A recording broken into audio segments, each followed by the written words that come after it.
friends, I'm Lolly and I'd like to read you a story today. Here it is. It's called Rainbow Crow. Now this is a story that the Lenape people, who used to live right here in Pennsylvania, used to tell. I love this story. I think it's really beautiful, and I think it's really important to learn about the cultures and the history of where you live. So I hope that you guys like this story as well, and thank you to the Lenape people for passing it on, and to Nancy Van Laan, who retold the story, and Beatriz Vidal, who illustrated the story. Let's begin. Long, long ago, before the two legs walked the earth, the weather was always warm and the animals were always happy. Who do you think the two legs are? Because they all walked on four legs, or the birds would fly. Do you think that would be us, humans? Yeah.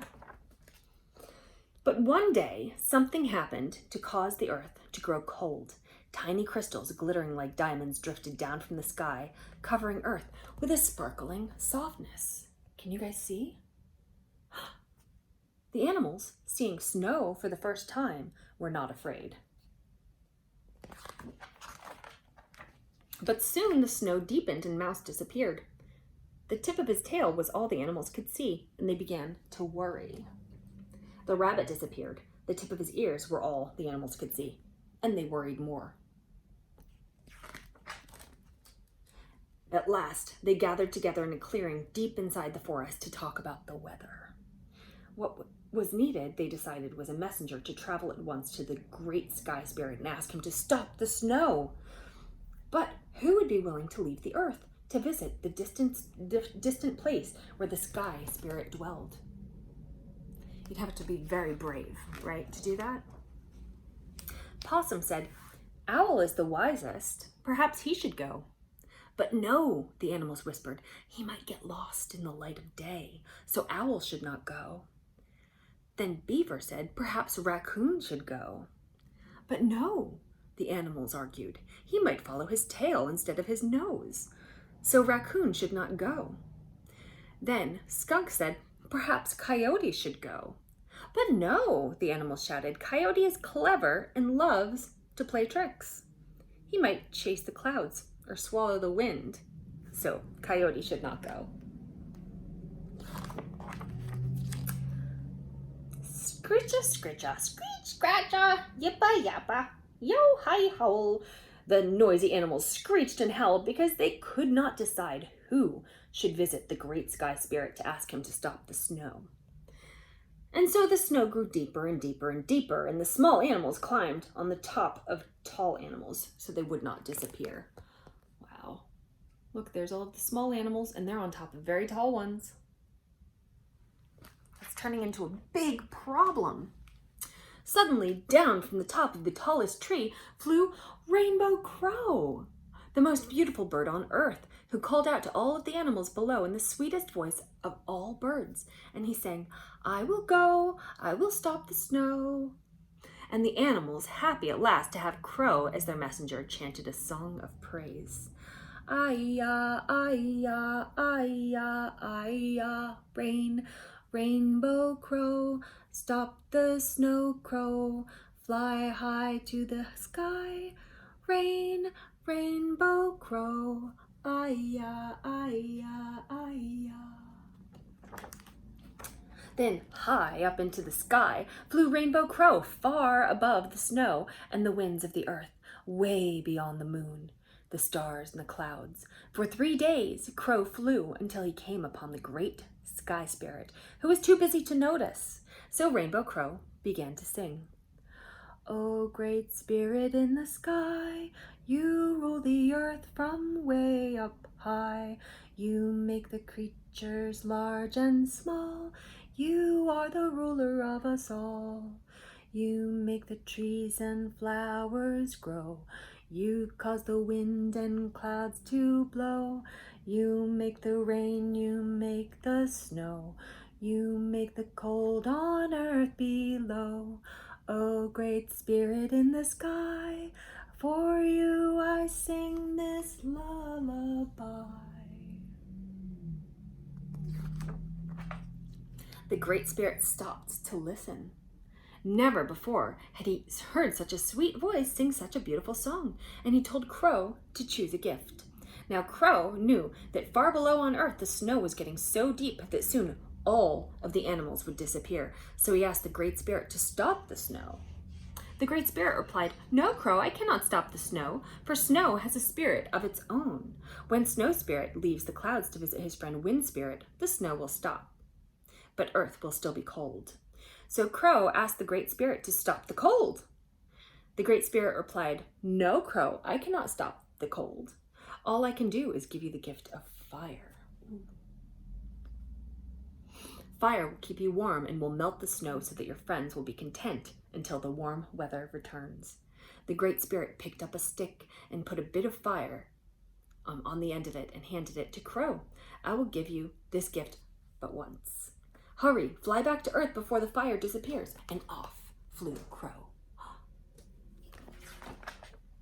On the first day, as Crow flew down, showering sparks of fire darkened his tail feathers. On the second day, as Crow flew down, the fire burned brighter and the stick grew shorter, and all of Crow's feathers were covered in soot.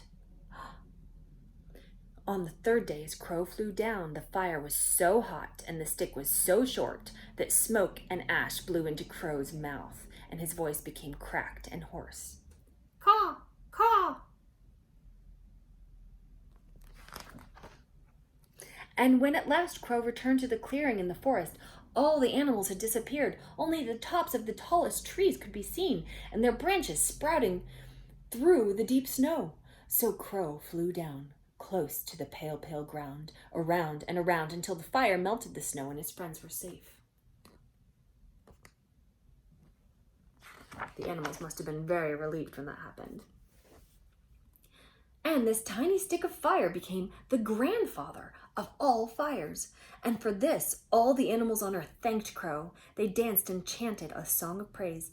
"Ay-ya, ay-ya, ay-ya, ay-ya, kind young brave Crow saved us from the snow, flew to the sky high, brought back fire.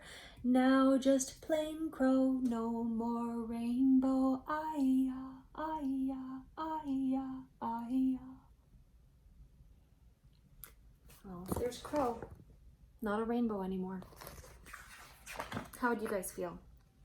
Let's see how Crow goes. At last, Crow, all alone, flew off to a distant tree where he wept. He was no longer beautiful. He could no longer sing a sweet song. His rainbow feathers were gone forever. When Snow Spirit emptied the clouds and joined Wind Spirit, the snow stopped, but Crow still wept. The Great Sky Spirit heard Crow and came down from the sky, and when he saw Crow, he said, "Soon the two legs will appear on the earth. He will take the fire and be master of all but you. For being so brave and unselfish, I give you the gift of freedom. The two-legged will never hunt you, for your meat tastes like fire and smoke. The two-legged will never capture you, for your beautiful voice is now crackly and hoarse.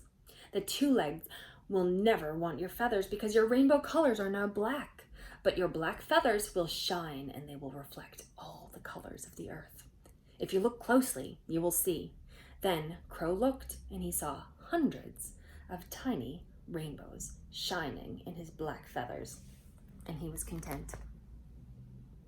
I don't know if you can see all of them, but if you ever see a real crow, you can see all of the beautiful colors in their feathers.